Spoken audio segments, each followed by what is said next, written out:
कांग्रेस नेता राहुल गांधी प्रधानमंत्री नरेंद्र मोदी और सत्तारूढ़ भारतीय जनता पार्टी पर ऑपरेशन सिंदूर के बाद भारत पाकिस्तान युद्ध विराम को लेकर लगातार हमले बढ़ रहे हैं।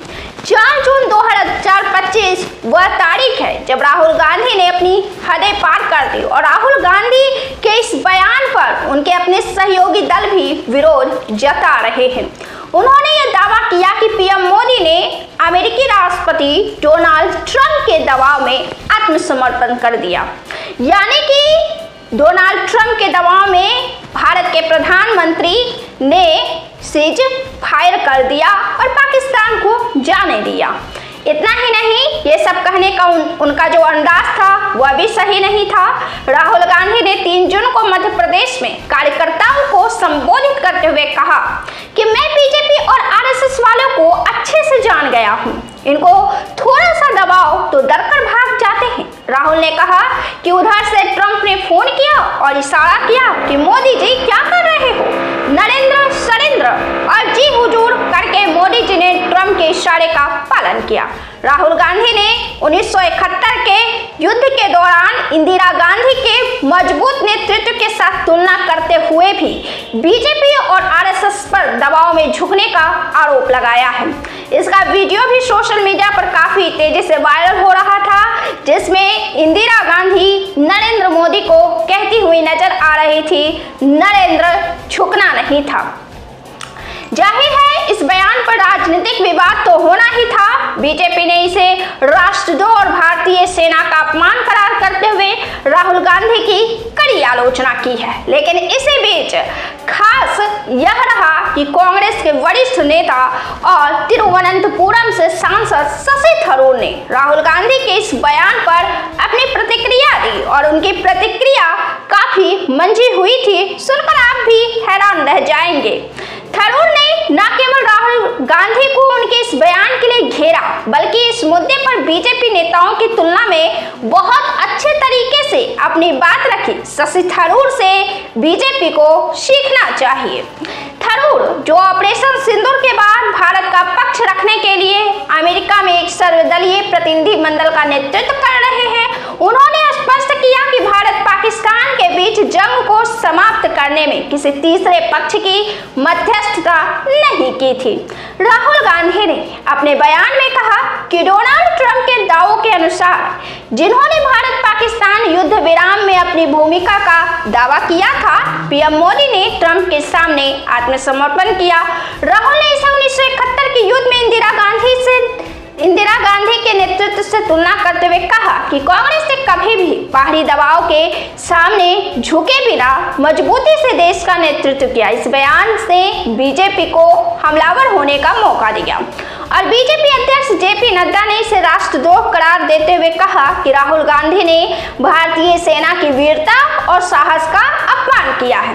नड्डा ने दावा किया कि ऑपरेशन सिंदूर में भारतीय सेना ने 300 किलोमीटर तक पाकिस्तान में प्रवेश किया, 11 हवाई अड्डों को नष्ट किया, 9 आतंकी ठिकानों को ध्वस्त किया और 150 से अधिक आतंकवादियों को मार गिराया। बीजेपी के प्रवक्ता संबित पात्रा ने भी राहुल गांधी को निशाना पर लेते हुए कहा कि उन्हें डीजीएमओ, विदेश मंत्रालय और यहाँ तक कि कांग्रेस के अपने नेताओं जैसे शशि थरूर, मनीष तिवारी और सलमान खुर्शीद पर भरोसा करना चाहिए। फिलहाल तो कांग्रेस शशि थरूर और सलमान खुर्शीद से काफी नाराज चल रही है। इन्होंने स्पष्ट किया कि कोई मध्यस्थता नहीं हुई थी। बीजेपी ने राहुल गांधी को पाकिस्तान का एजेंट तक करार दे दिया, जो काफी दुखद है, जिससे यह विवाद और भी गहरा गया। शशि थरूर की सधी हुई प्रतिक्रिया हुई। शशि थरूर ने किसी तरीके का आरोप नहीं लगाया, यहाँ तक कि उन्होंने नाम भी नहीं लिया, लेकिन जिस तरीके से उन्होंने राहुल गांधी की बातों को खारिज किया है, वह भारतीय जनता पार्टी के नेताओं को सीखने की आवश्यकता है। शशि थरूर, जो वाशिंगटन डीसी में भारत का पक्ष रखने के लिए एक सर्वदलीय प्रतिनिधि मंडल का नेतृत्व कर रहे थे, ने राहुल गांधी के बयान पर पूछे गए सवाल के जवाब में कहा कि भारत को किसी तीसरे पक्ष की मध्यस्थता की जरूरत नहीं थी। हमने कभी किसी से कुछ मांगा नहीं। उन्होंने डोनाल्ड ट्रंप के दावे का उल्लेख करते हुए कहा कि भारत को रुकने के लिए किसी की सलाह की जरूरत नहीं थी और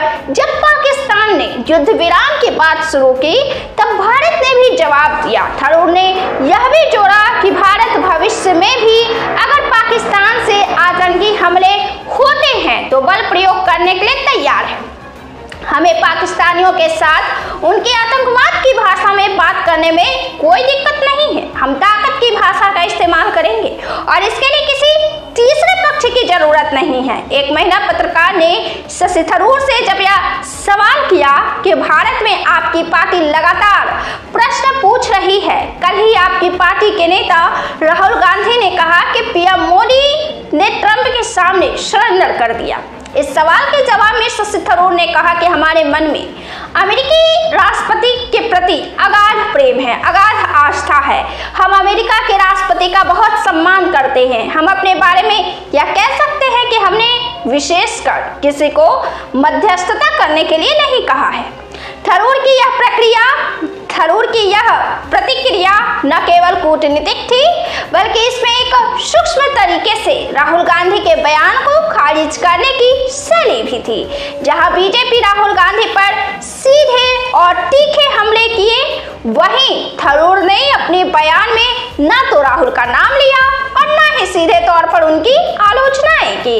इसके बजाय उन्होंने तथ्य को सामने रखते हुए भारत की स्वतंत्र नीति और मजबूत रुख को रेखांकित किया। थरूर ने कैसे बीजेपी से बेहतर ढंग से राहुल को घेरा। इस सवाल के जवाब में हम आपको बता दें कि बीजेपी ने राहुल गांधी के बयान को राष्ट्रद्रोह, सेना का अपमान जैसे कठोर शब्दों के साथ निशाने पर लिया, जो उनकी सामान्य आक्रामक राजनीतिक शैली का हिस्सा है। दूसरी तरफ थरूर ने राहुल के सरेंडर वाले दावे को बिना उनका नाम लिए खारिज कर दिया।